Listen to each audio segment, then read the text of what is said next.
Bonjour à tous. Le texte de ce matin, 14 février 2025, se trouve dans Isaïe 46 et verset 11 qui nous dit: J'appelle du soleil levant un oiseau de proie. D'un pays lointain, l'homme qui réalisera ce que j'ai décidé. J'ai parlé et je ferai ce que je produise. J'en ai formé le projet et je le réaliserai. Bien-aimés en Christ Jésus, cette parole nous parle, ce paragraphe, de la parole de Dieu. C'est la parole de Dieu et la sagesse de Dieu qui parlent. Savons-nous que nos paroles ont été produites par Dieu? Parce que la Genèse 1, verset 1 nous dit: au commencement était la parole. Et la parole était avec Dieu, et Dieu était la parole. Nos pensées, nos constructions, tout est fait par la parole. Nous avons le pouvoir de construire ou de détruire. Nous avons le pouvoir de bénir ou de blesser, de transformer les vies ou créer les obstacles à travers la même parole. Bien-aimés en Christ Jésus, de plus, c'est mieux le silence.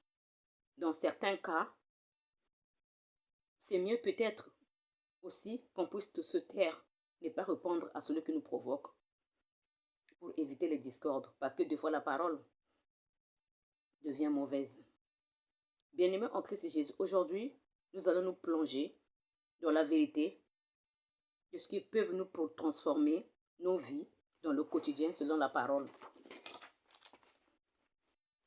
Que la Bible nous lègue d'apprendre la parole qui est la vérité.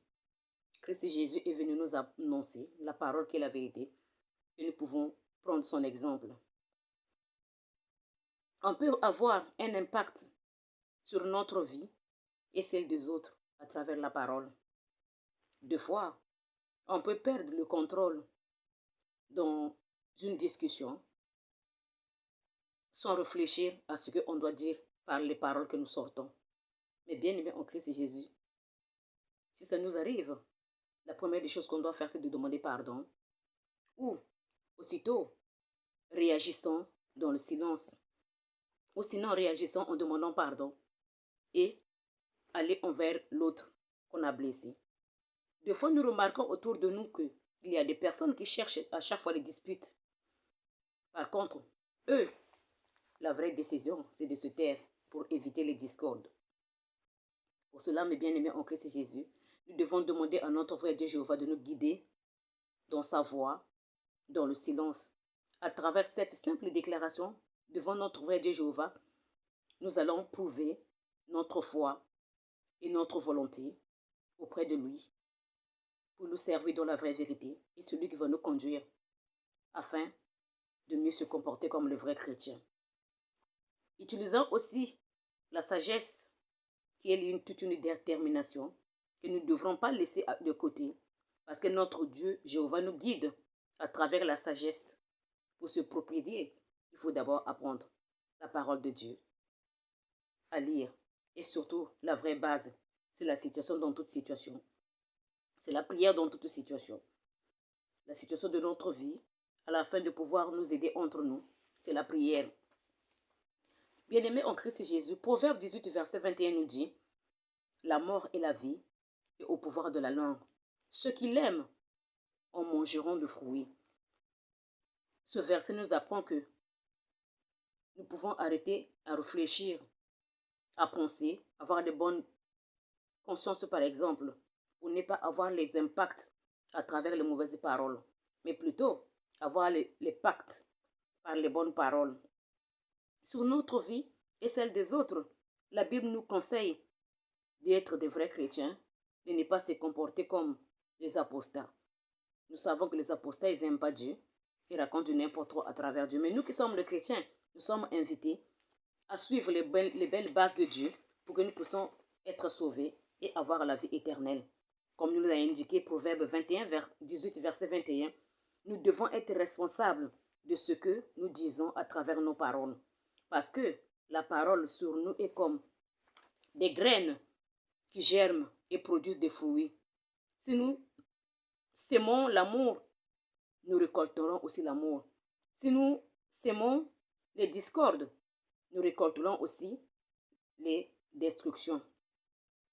Bien-aimés en Christ Jésus, Pierre, dans un moment de la peur, il avait renié Christ Jésus 3 fois. Lors de la résurrection, de l'arrestation de Christ Jésus, il avait renié Christ Jésus 3 fois. Et le coq aussi a chanté 3 fois, nous le savons nous tous. Mais par la suite, après la résurrection, il lui a pardonné. Matthieu 26, verset 69 à 75 nous rappelle que ces mots de Pierre étaient chargés de mort. Mais Pierre avait renié sa foi et sa relation avec Christ Jésus, ce que lui avait causé un profond regret. Mais rappelons-nous que, après la résurrection de Christ Jésus, il a donné à Pierre l'occasion de se racheter, dans Jean 21 qui nous en parle. Christ Jésus avait demandé par 3 fois à Pierre s'il l'aimait. Avec affirmation, il avait dit oui, qu'il l'aimait. Mais malheureusement, le diable était là pour l'empêcher d'accepter Christ Jésus quand il était dans l'impasse. Par la suite, Pierre avait été restauré, bien sûr, par le pardon de Christ Jésus après la résurrection. Et ensuite, il a utilisé son langage pour édifier et proclamer la volonté, la vérité, imitant la vérité de Christ Jésus en imitant Christ Jésus. Aucune parole malsaine ne doit sortir de la bouche des chrétiens. Mais seulement une parole, de bonnes paroles qui doivent nous édifier afin qu'elles nous donnent de la grâce et à ceux qui l'entendent et à nous qui le sortons aussi. La parole doit être comme des outils qui construisent et non pas des outils qui détruisent. Bien-aimés en Christ Jésus, parfois le silence est plus meilleur quand il y a la discorde. Comme il nous est dit dans Proverbe 17, verset 26, même l'insensé, quand il se tait, est considéré comme sage. C'est mieux des fois de se taire.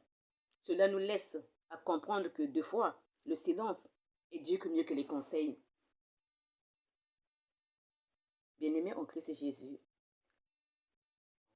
le Proverbe 18, verset 21 nous apprend que, tout d'abord, demandons la sagesse de Dieu. Jéhovah va contrôler notre langage. Avant la parole, est-ce que nous nous posons des questions que Christ Jésus est venu sur le poteau pour notre bien, pour le bien de toute l'humanité? Nous devons poser cette question.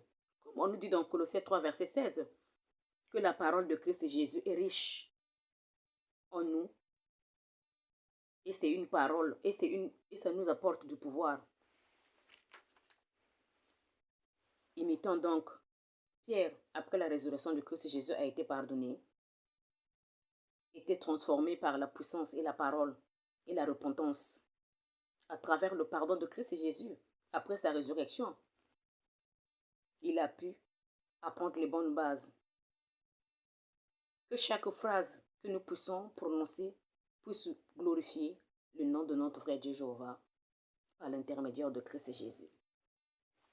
Éphésiens 4, verset 9 nous dit qu'il ne sorte pas de votre bouche aucune parole malsaine, mais seulement les paroles propres à édifier, afin, par la grâce de Dieu, ceux qui entendent soient transformés. Ce verset est tellement direct et puissant et donne l'impression que Dieu, Jéhovah, nous a donné comme recette pour transformer le monde autour de nous. Oui, ce verset biblique, c'est une recette pour nous, pour pouvoir nous édifier à travers la parole. Bien-aimés en Christ Jésus, Dieu nous aime tellement, comme l'histoire de Job. On nous donne l'exemple de Job, qui a été persécuté par l'ennemi. Mais par la suite, ces 3 compagnons qui sont venus nous voir, au lieu de compatir à sa douleur, qu'est-ce qu'ils ont dit? Peut-être que il a commis de fautes graves devant Dieu, c'est pour ça que Dieu lui a tourné le dos. Mais normalement, ils étaient là pour le réconforter, mais malheureusement, ils ne l'ont pas fait. Mais par la suite, Jéhovah Dieu avait réprimandé ses amis de Job et avait félicité Job pour sa sincérité dans la foi. Bien-aimé, l'histoire de Job peut nous donner de la conscience en se disant que au moment où nous sommes le plus sombres, Dieu peut nous apprendre le réconfort. Et l'Esprit de Dieu viendra sur nous pour nous aider à pouvoir surmonter tout ce que nous traversons, on ne sait jamais. Que ce soit dans le bonheur ou dans le malheur, ça peut arriver. Bien-aimé en Christ Jésus, si tu es d'accord avec moi, viens et suis-moi. Nous allons prier. Éternel mon Dieu, tu es roi, tu es puissant, tu es le maître de tout. Tu es la grâce, la puissance, la victoire. Encore ce matin, nous te disons merci pour tout ce que tu fais dans ma vie. Grâce et l'honneur te soient rendus. La victoire, c'est toi, la puissance, c'est toi, mon papa. Je me fie encore à toi parce que je sais que c'est toi qui es mon allié. Et je te confie tout ton peuple sur toute la terre entière. Parce que tu nous as dit, à travers Christ et Jésus, tout notre péché a été pardonné. Et non pas seulement ça, Père, sans l'Esprit Saint, nous ne pouvons rien faire. Ce matin, je me confie à toi, en donnant ton Esprit Saint sur chacun de nous, sur toute la terre entière. Guide-nous sur ton vrai chemin. Apprends-nous à te connaître davantage parce que tu es notre Dieu. Tu es notre guide et tu es notre Seigneur, Sauveur. Merci pour tout. Bénis tout ton peuple. Vois là où il y a des problèmes, des guerres, des tremblements de terre, de séismes. Mais il n'y a que toi qui peux agir, mon papa. Sans toi, qu'est-ce que nous allons faire? Rien d'autre. Tu es notre plié, tu es notre secours et Seigneur. Tu es notre soutien, mon papa. Raison pour laquelle je te confie encore davantage toute la journée. Que nous ne retournons pas au mauvais moment ou au mauvais endroit. Parce que tu es notre Seigneur qui habite dans les cieux. Que ton nom soit sanctifié dans notre vie. Que ta volonté se manifeste encore davantage sur chacun de nous. Guide-nous sur ton vrai chemin, s'il te plaît. Si cette prière te convient, c'est entre les mains de Christ Jésus que je la ramène directement. Je dis Amen, Amen, Amen et Amen.